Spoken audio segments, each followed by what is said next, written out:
Ho there! Fine day to you. Fine day to you indeed. Let me tell you, I woke up this morning with wood, and I realised that the most glorious thing that you could spend your time on in the morning is breaking bread with your family. Now that we've pushed back the veil of chaos, we can set our sights on the finer things in life. The food is growing, the people are singing, the lambs are jumping. If you've been following these adventures, you'll know that it's been a difficult road to get here, but finally, we are here. And at this point, well, I consider you family. So come on into my humble world and share a moment with me. For this, of course, is Manor Lords, and I am Lord Bara. Well, pig, what have you got to say for yourself, eh? You smelly little rooter. What's that? Stop interrogating me, I'm just a pig. I suppose you're right. The people didn't come here to talk about pigs, did they? They want to know what my plans are. Well, all right. No need to get your tail in a twist. All in due course, my smelly little friend. Today I wanted to try something a little wild, something that's been in my mind for a while, and build a little fort. You can tell me what a terrible idea that's going to be in the comments if you like. Not that anybody leaves comments on these blasted things.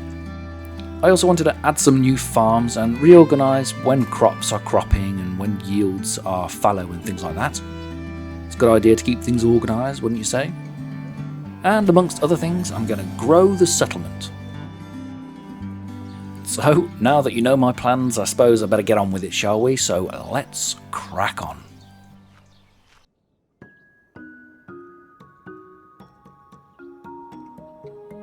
I would have got stuck straight into this episode, but as soon as I got started, I got attacked by raiders again, so I needed to do something about that before I could even get going. The good thing is, I've got a tried and tested method, so what I need to do is go and hire some mercenaries, and let's have a look, see who we've got on offer. It's only a little camp that's popped up, so brigands for hire, they're going to be more than adequate. Two, what are they called? Groups of 18 guys against what will be one group of 18, and there they are there on the map. I've also got enough regional influence to buy this area, so if I do that now, it'll prevent any more camps from popping up in the future. Okay, let's send these guys over, and luckily they're nice and close, so this will be nice and quick.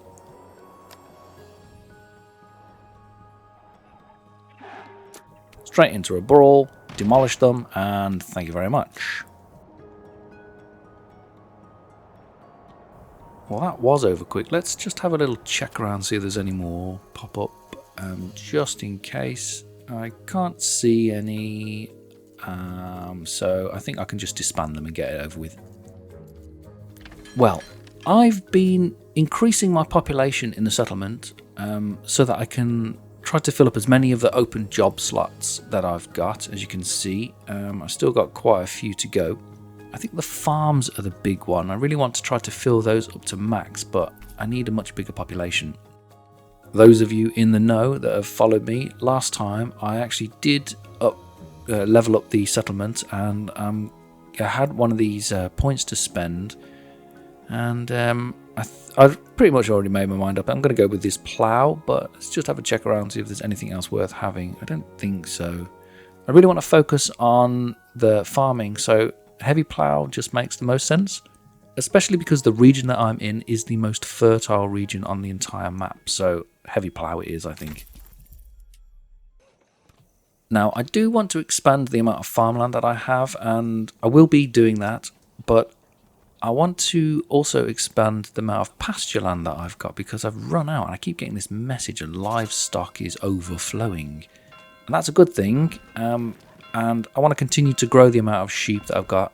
Sheep are the only livestock that you can keep at the moment, but the current pasture size that I've got right now is the lambs have exceeded that. Well, actually, you get lambs and sheep, so I've exceeded it in both. I think it holds about 100. So I'm going to double this pasture size now.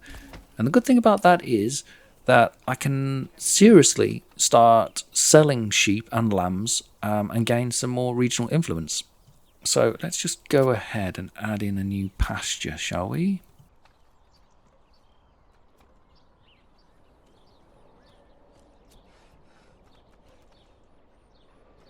I'm just going to make it as big as I possibly can, fill in this whole area.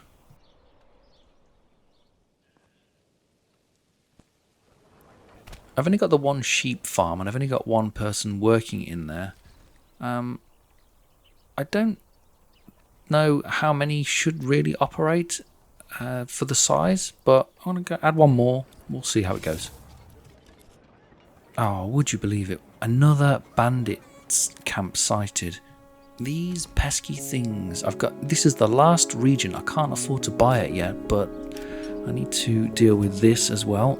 Otherwise they steal all your stuff, don't they? These are my options for mercenaries for hire. I reckon Battle Brothers. I'd like to outnumber them 2-1 if possible, just to ensure complete and utter domination. I could have risked it with the local thugs, but let's not. I've got the money, so let's just demolish them.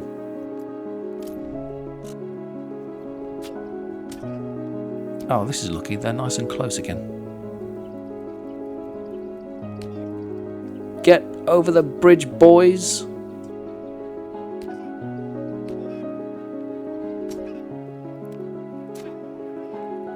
Destroyed.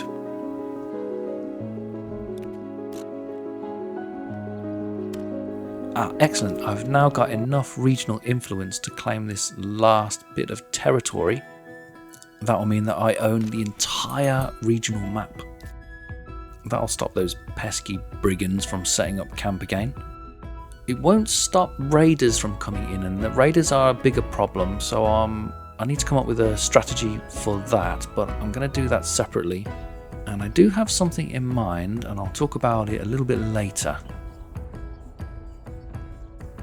Yes, it does involve the manor, and I'm going to do something around using a function of it that isn't designed for the function that I hope it can do. I'm not trying to be cryptic or anything, I'm just not very good at explaining what it is I want to do with it. I'll show you a little bit here. So you can build these walls around things, and the brigands and the soldiers, they have to go around them. So I'm hoping to build a kind of a barricade, not a barricade, like a mini fort. We'll see how successful it is, but I'm going to try it anyway. But I'm essentially just going to do this, but it's slightly further away along the road. I'm actually really looking forward to this upcoming update so that I can do this for real. Using the manor like this isn't going to be ideal, but I need something, otherwise I feel disorganized. Anyway, I'm getting distracted. What I want to really do now is add in some additional fields. These are just going to be regular crop fields, and as you can see, I've got like the best possible area. I've spawned in the best region for growing crops. I can sandwich 2 large fields. I think they're large, I don't actually know, I feel like they're large. And I had 3 previously that were growing wheat and flax between them, and now I've got 5. And what I'm hoping to aim to do is alternate year on year wheat and flax crops, so that the farms can keep fertile when they're fallow, but also that I always have a cropping every single year. It's I'd like 2 wheat a year and 2 flax a year. I won't quite get that with 5, and I'll add a 6th farm in somewhere else later, but I'm going to go with 5 just here for now, just to fill this area in. I'm not doing a very good job of understanding that. Let's just open them all up so I can see what I'm doing a bit better.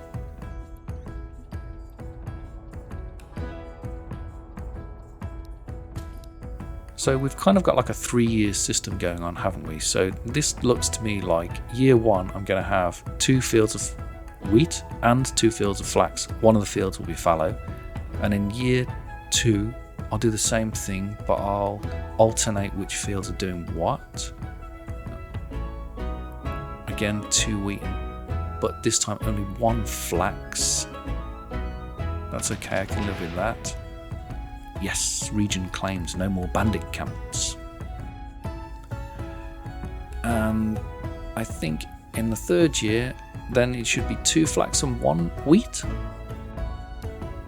And then if I add a 6th field in a bit later on, I can add that flax and that wheat in, so that I've got 2 crops on the 2nd year and on the 3rd year. If my reasoning made absolutely no sense to you, I will completely understand, and feel free to leave a scathing comment down below. I've also got barley fields down the valley here on this kind of sloping area of the valley. I've only got 2 fields. I'm going to add a 3rd one in as well, and this area is good for the barley, and we're going to need a lot of barley later on, because I need barley to supply the tavern with ale. I need to build a whole production chain for that, but we'll get to that a little bit later as well. And I'm going to get 3 fields in here. They're all going to be barley, and I'll do the same thing with them, so let's just get them alternating. I'll only get 1 barley harvest a year, but that's fine. Every year I'll definitely get a barley harvest. I'm hoping it will be enough. Okay, farm set up. Let's go over to the cattle market and start selling some of those sheep and lambs.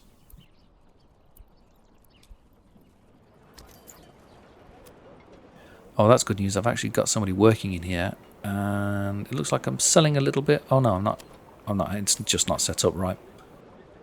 So let's export both sheep and lambs, and we'll keep back, I don't know how many I should keep back. What's a good number?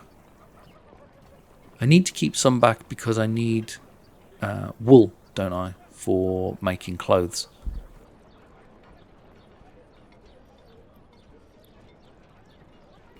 I don't really know. I'm just going to go with 20 for each, see how it goes. I wonder if how many workers I've got in the trading post affects how much I can sell. Oh, here we go. Speak of the bandits. Right, this is what happens when there's no regions for the bandit camps to spawn in. So they're just going to appear on the side of the map there. And there are 4 groups of 18. That's more difficult to deal with than bandit camps. So I'm going to buy some mercenaries. I think probably the ravenous vultures is my best option right now. 110, quite expensive, but hopefully they haven't spawned too far away. I've been quite lucky so far. And this is what you need some town defences for, because how else are you supposed to defend yourself against them except with your own militia? And I want to try to avoid using them if possible. Oh dear, my hired bandits are at the other end of the map. I don't think they can get here in time.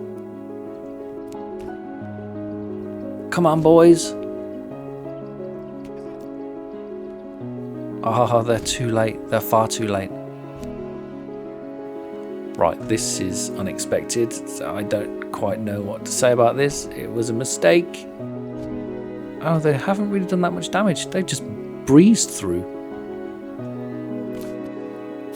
They kind of like destroyed a few things as they went through, but they didn't stop. They didn't kind of roam around and destroy everything like they have done before. Maybe they've learned their lesson. Well, hiring these guys was a bit of a waste of money, wasn't it? Ah, there's one guy left there in the centre of town. He's having a bad day. Well, that didn't go as expected. I don't know. Shake it off. Let's build a tavern. I'm going to need a tavern to satisfy the need of the villagers so I can upgrade the houses to the next tier. Question is, where shall I build a tavern?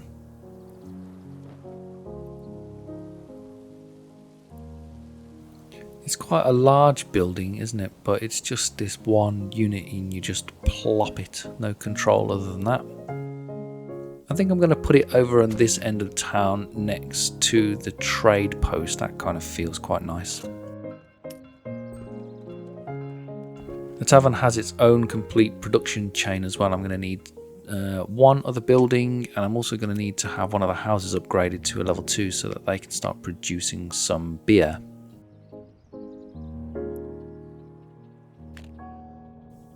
To be fair, I didn't realise that I probably should have built the tavern last because, I mean, I'm applying a worker in here, but he's just going to be sitting idle not doing anything until I set up the rest of the production chain.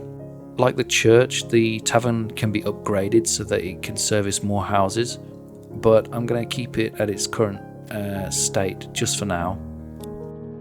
So I already have some housing in the settlement that is upgraded to level 2, but they're already being used for other things. So I've eyeballed some. There's 3 houses in the middle, just in front of the church, that I'm going to upgrade to level 2 as well.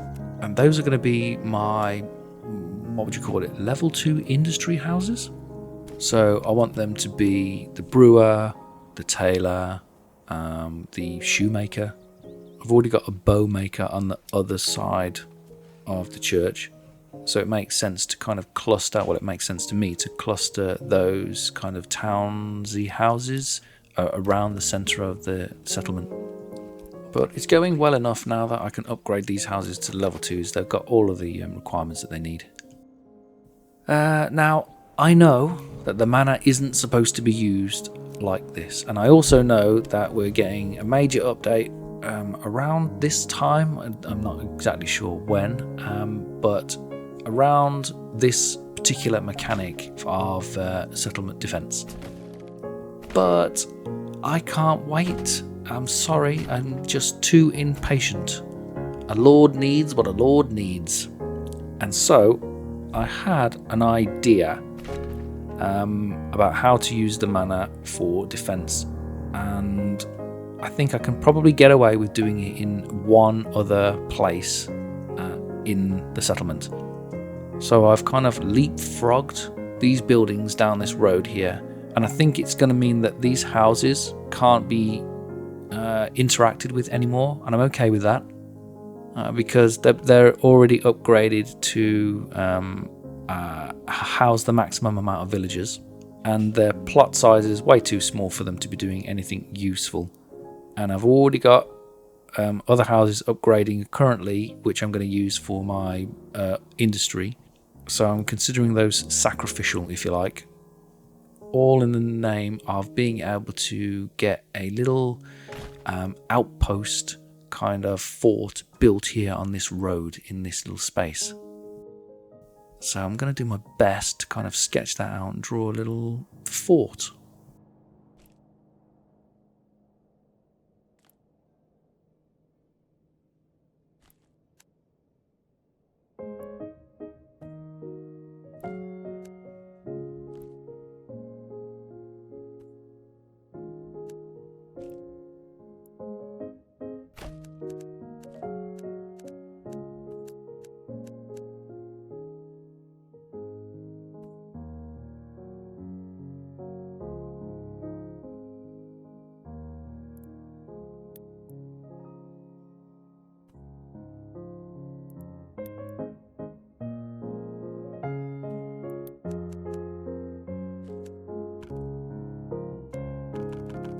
Oh, bugger it. I've deleted those buildings, haven't I? So I can't build anything anymore. I'll go back and do it again.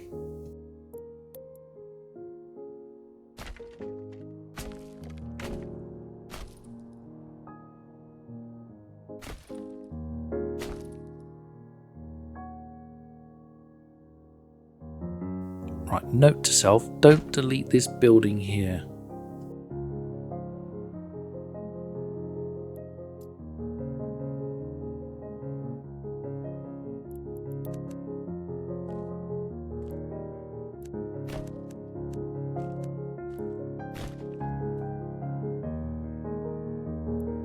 Alright, I'm happy with that. I hope it works as intended. I'm sure we'll find out.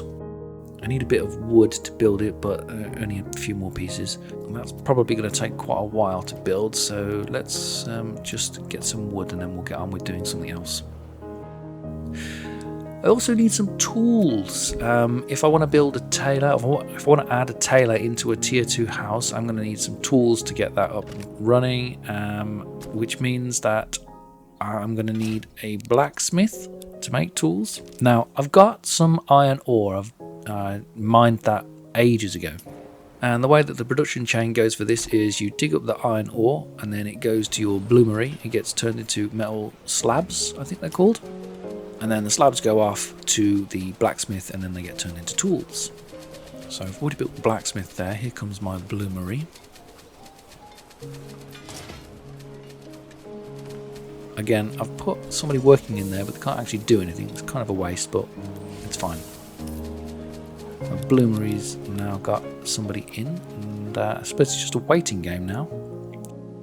I think what I'll do is I'll go over to this mine, because this has been mined a long time ago. Oh, I've got somebody working in there. So I'm going to shut this mine permanently now because it's depleted, so it's pointless anybody being in here. I keep getting a message that some of my food is getting spoiled in the elements, so I'm going to build another granary as well because I don't want that message to keep popping up. I don't want to waste my food.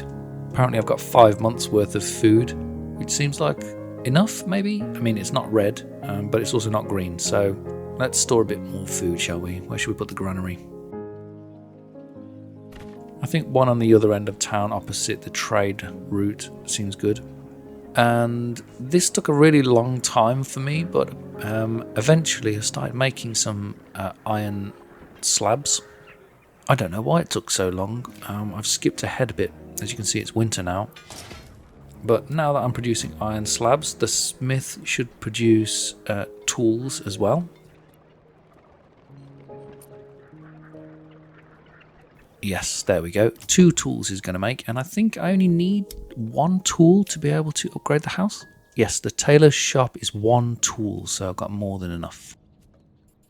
I already added in the brewery off screen while I was waiting for the bloomery to work. So now I've got a brewery and a tailor, and I think I'll add in the cobbler's workshop. Cobbler, love that word. Once those upgrades are finished, then I'll be able to go in and select what actual clothing or what actual shoes that I want them to make. You get a couple of different options, and those can go through their own production chains.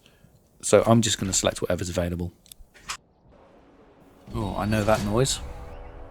Here we go again. Let's see what we're up against. They're in Anderdornley.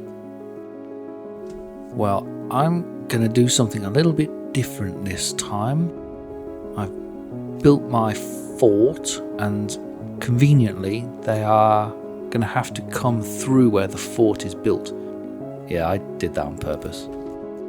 So this time, instead of spending money hiring mercenaries, I'm going to recruit my own soldiers this time. I'm a little bit reluctant to do this because I don't want to have the deaths, but if I'm right, I should be able to minimize the amount of casualties that I have. So here's my plan. I'm going to get a full contingent of archers, and I'm going to place them inside the fort. So my thinking is, I might be wrong about this, but my thinking is they will be protected, and then they can fire at will over the walls, and the brigands won't be able to do anything about it because they can't get through. And at the same time, I'm also going to send in my pikemen, and I've also got now a full contingent of just regular warriors, and together they can stand outside the walls and they can do the fighting while they're also taking damage from my bowmen. And that, ladies and gentlemen, is my grand strategy. Now all I need to do is lure them down into my trap, my cunning trap. Ha ha ha.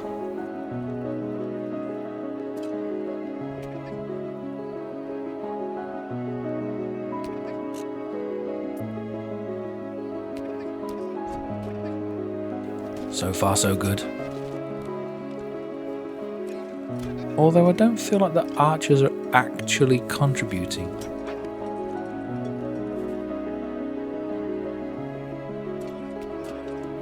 I think I lucked out a little bit because the 4 divisions of the raiders, they split up into 2. I think I lucked out a little bit there. Let's set up again and see if it works.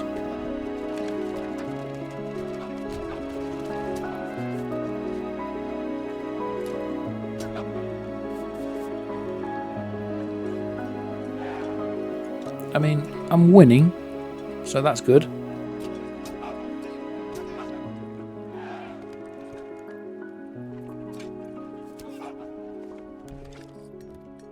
Oh well, I'm not sure if my plan overall worked, but I did win, so I'll take it. Now that's over, back to it. The last thing that I really want to build is the malt house. This is part of the production chain for beer, and it turns the barley into malts. There's my barley fields just there. And then the malts are then taken in by that house that's the brewer house. And they will turn it into beer, and then the beer will be taken to the tavern, and the tavern will supply the town. I hit a little problem when I was doing that because unfortunately I didn't have any available families to build that, and that's because I lost them during that fight.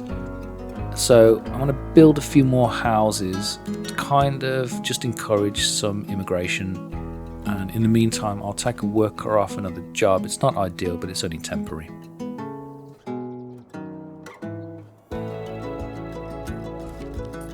In the meantime, my family actually moved into a vacant house.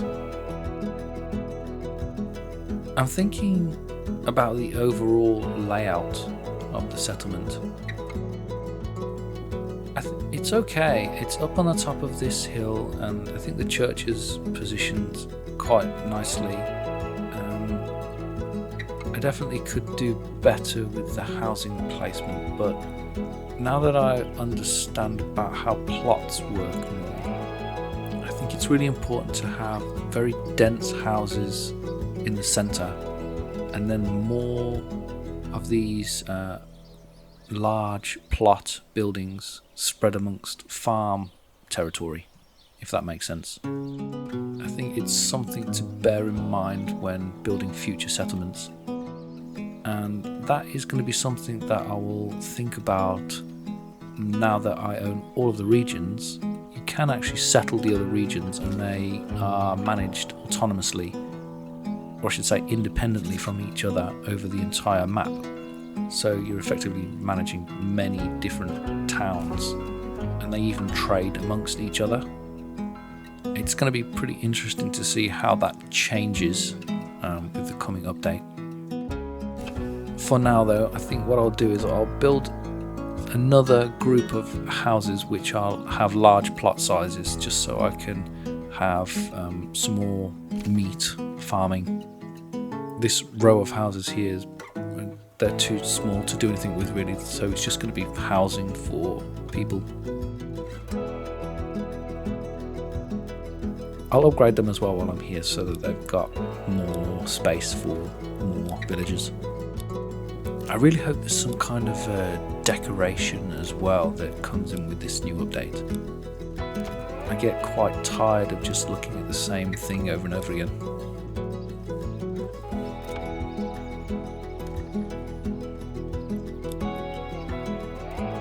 Let's pop on over to this side of the barley fields, and we'll put some larger plot size houses here.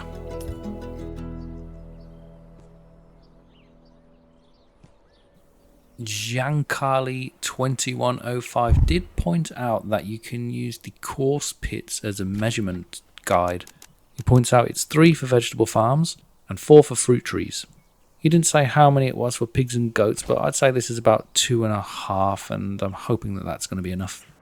Thanks very much for the info though, and for leaving the comment. I've got one last thing to do today, and that is just to upgrade these houses to tier 3 now they've all got their beer and their shoes. something happened to the last house there on that plot and it just wouldn't be interacted with anymore. So I decided to upgrade this one on the other side of the church anyway. And once that is done, I should be getting to the next tier, because only one more house for the small town achievement.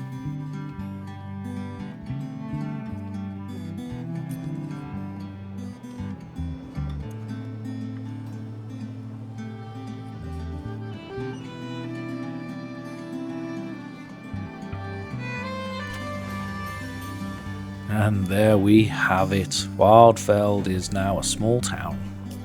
I'll spend the point next time. But for now, that's all I've got time for.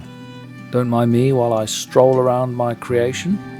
But I'll just say, if you have been, thank you for watching, thank you for listening. And if you have been, let me know in the comments what you're most excited for in the next update. Because without your engagement, my channel will dwindle into obscurity. And we don't want that, do we? Oh, and one more thing, just before I go. I want to say thank you very much to my Patreon subscribers. Firstly, to my council members, Lady Rachel and Lord Mac Yoda. Your support really does mean the world to me. And of course, not forgetting the guild members.